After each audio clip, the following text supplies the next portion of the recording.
This MOC is the newest installment in my military MOC series, and I think so far he's the coolest one that I've made yet. So far I've only made 3 other MOCs, and so he doesn't have a lot of competition yet. This MOC took me about 4 hours to build, and I'd like to say he's upwards of 300 pieces.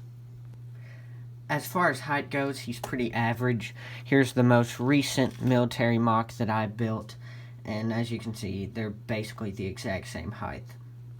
And here's my largest MOC, Plague, right up next to Half-Life, and Plague at the very top of his wings when they're extended all the way up. He's about 16 inches tall, and so his head is about at 14 inches. So Half-Life is probably about 9 or 10 inches tall. And so that's pretty average, at least pretty average for the MOCs that I build. Now that we're done with the size comparison, I'll kickstart the detailed review with the legs. As always, the legs were the very last thing that I put together on this MOC, and I think they turned out looking pretty good. One of my favorite designs on his legs has to be the use of this meltdown armor plate that I used upside down for the knee armor. I think that looks really cool. And then the Bionicle armor plate right here that I used to slope down the shin, I think that looks really cool as well. I like the use of these Lego pieces that I used to slope off the leg design.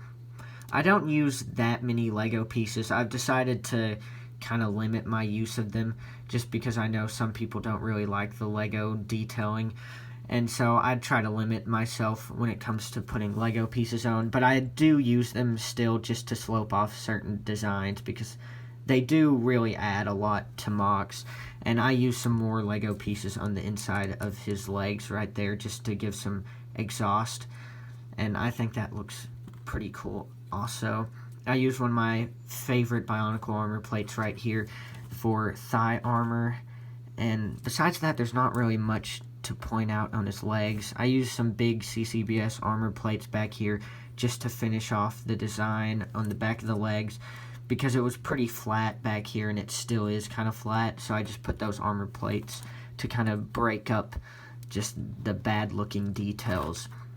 And that's really all I have to say about the legs. Next up, I'll be showing you his arms. The arm design is kind of strange, if you can even call it an arm design, because he just has big guns right here. I guess you could see the gun as a sleeve for a little robotic arm to fit inside, but that's just personally not how I see it. The guns shoot radioactive material, and that radioactive stuff is stored in the yellow tanks at the back of each gun. And the guns are completely symmetrical. There's nothing different on either side. As you can see, I gave this MOC the yellow and light green color scheme just to make him look radioactive. I know his guns aren't yellow, but I think it looks cooler having them silver instead of yellow. And I like his color scheme with the black legs too, and some of the black right around the torso, just because it breaks up the color scheme. I think he looks really good with all of the colors. He has kind of a darker tone with the black and the silver, and then it gets lighter with the green and the yellow. So I think he just has an interesting look. I really like how mechanical the guns look on the side, and I like all the different tubes sticking out. I think those add a pretty cool detailing. Another thing I'd like to point out are swords. Now, the swords wouldn't really pose any extra advantage in a fight. He could kind of block an attack just so it doesn't hit his gun and possibly make the gun malfunction, but he's not really going to be stabbing or cutting anyone with those swords. It's just kind of to protect the gun if somebody comes to strike at him.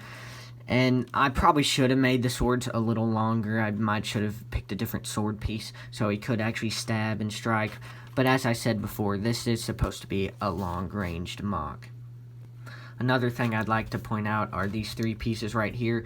Those indicate that there are 3 reactors hidden inside of his body, and when these lights are flashing, that means the reactors are working properly. It would be kind of dumb if these were the actual reactors themselves, because then if he went into battle and he got shot there, one of them would either explode or just be completely useless. Kind of like how it's dumb in Hero Factory that their cores were on the outside of their body. I guess it's easier for maintenance, but it's dumb for battle. Another thing I like are these pipes on either side. I think those look really cool, and they kind of make him look a little wider than he actually is, because behind that there's no detailing, but from the front it makes him look like he's pretty wide right there. Another detail I really like is the use of this XT4 head right over here and right over here to make these two little pieces stick out at an angle. I think that looks really cool. And then there are wires coming out of the eyes on either side. And then the Evo heads that I used up here are just to give his shoulders some armoring. And then I used some more of those meltdown armor plates to cover the Evo heads. And so this MOC has a lot of armoring, and unfortunately this piece will come off if you press it down too much. I could actually run a bar through there and through the end of this tire piece, and that would fix the problem. But I guess it's too late now to fix that. And there's not really much for you to see on the back. I used this, I don't remember what beast that came from. Oh, that came from Flyer Beast from 6.0. And that's a really useful piece. There's a lot of those in a lot of different colors from 6.0, and they make really, really good armor plates. Something really cool to see is the angles right here and here, and that's where the arms are connected. Also, the arms are on that angle as well. I think that's just really cool how you can see it radiate from there all the way up. I just think that's a really cool thing to look at, just how those angles go out to the side. That's honestly one of my better angled segments, because it's not really wobbly, and it just connects so many different pieces right here at that angle.